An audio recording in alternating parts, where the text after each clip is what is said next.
teacher Joan is here to make your English skills better. In this opportunity, people, I'm going to teach you another English expression.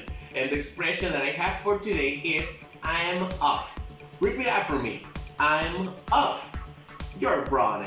Okay, so when do I use I'm off?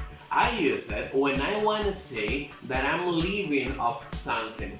I have a coworker that is asking me, hey Joanne, did you finish to work?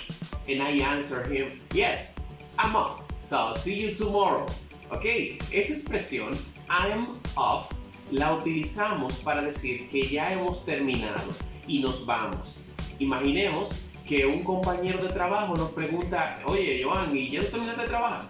Yo digo, sí, yo terminé por hoy, nos vemos mañana. Bien, entonces ahí en ese momento que digo, ya terminé, nos vemos mañana, eso literalmente significa I'm off. Ok, recuerden, practíquenla, aplíquenla en su vocabulario y recuerden que el inglés es un arte y todos tenemos que ser artistas. No olviden suscribirse a mi canal y en los comentarios dejar ejemplos de oraciones con esta expresión I'm off. Bye bye and take care.